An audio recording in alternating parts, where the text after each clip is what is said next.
Halo semuanya, pernah kepikiran gak sih ada satu skill yang sekarang ini lagi ngubah total cara kita belajar, kerja, bahkan neliti di hampir semua bidang? Ini bukan cuma soal teknis, tapi ini kayak bahasa baru buat nemuin hal-hal luar biasa. Coba deh, kita mikir bareng sejenak. Di tengah semua teknologi yang cepet banget berubah ini, kira-kira skill apa sih yang paling fundamental? Jawabannya mungkin bakal bikin kamu kaget.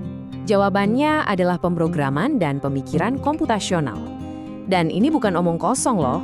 World Economic Forum sendiri yang bilang kalau kemampuan buat ngobrol sama komputer itu bukan lagi cuma buat anak IT.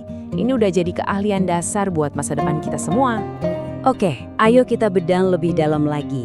Soalnya, kita ini lagi masuk ke era baru, di mana arti melek huruf itu sendiri jadi makin luas. Jadi gini, ini tuh bukan lagi soal nulis kode yang bikin pusing.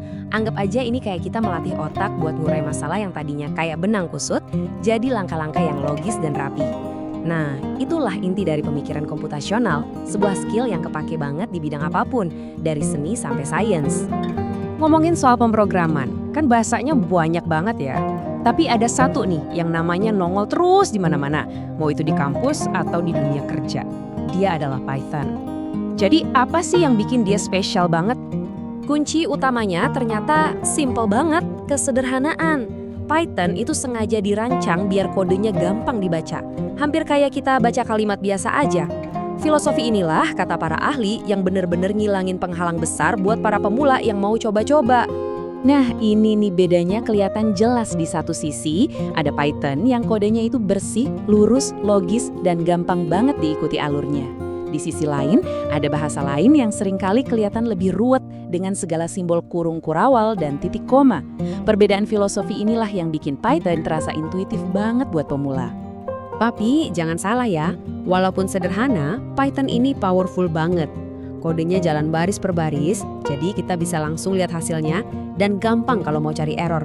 Python juga fleksibel, dan yang paling keren, didukung komunitas global yang nyediain ribuan alat bantu atau pustaka gratis buat hampir semua kebutuhan, dari analisis data sampai kecerdasan buatan. Sekarang, ayo kita lihat gimana kehebatan Python ini dipakai di dunia nyata, jauh di luar kelas ilmu komputer. Ini contoh nyata kekuatan Python. Bayangin deh, susahnya ngebayangin fungsi matematika 3 dimensi cuma dari buku. Dengan Python, mahasiswa bisa bikin visualisasi yang interaktif. Grafiknya bisa diputer-puter, dilihat dari segala sisi, jadi konsep yang tadinya abstrak jadi kerasa nyata banget. Dari matematika, kita loncat ke ilmu sosial. Kerennya, Python juga dipakai di sini. Para peneliti bisa misalnya menyaring jutaan cuitan di media sosial buat ngerti opini publik, atau menganalisis data pasar saham yang super kompleks buat nemuin pola-pola yang tersembunyi. Dan ini contoh langsung dari negara kita, Indonesia.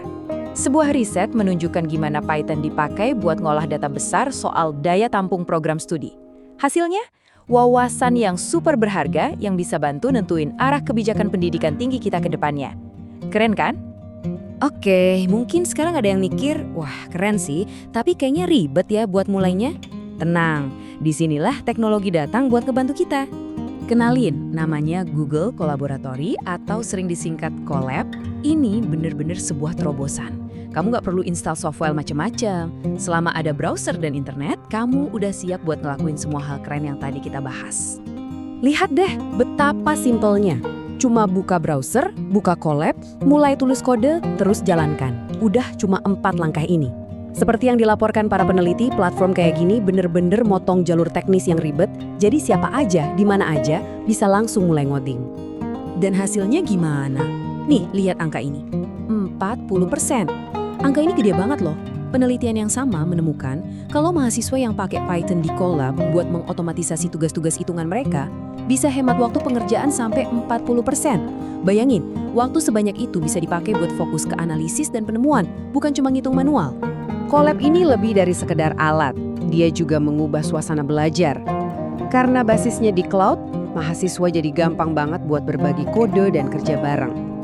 Ini ngebentuk lingkungan di mana bikin kesalahan itu bagian dari proses belajar, bukan sesuatu yang perlu ditakutin.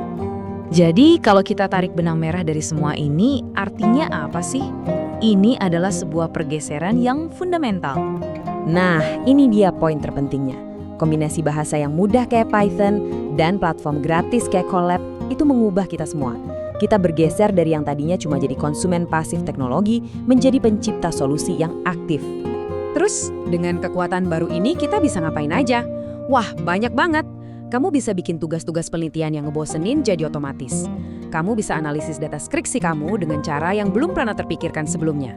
Atau bahkan, kamu bisa bangun aplikasi sederhana buat mecahin masalah nyata di lingkungan sekitarmu. Jadi sekarang pertanyaannya bukan lagi bisa nggak ya aku belajar ini, tapi dengan skill ini aku mau bikin apa? Coba deh pikirin, di bidang studi kamu sekarang, masalah apa sih yang nunggu buat dipecahkan? Kesempatannya udah ada di depan mata.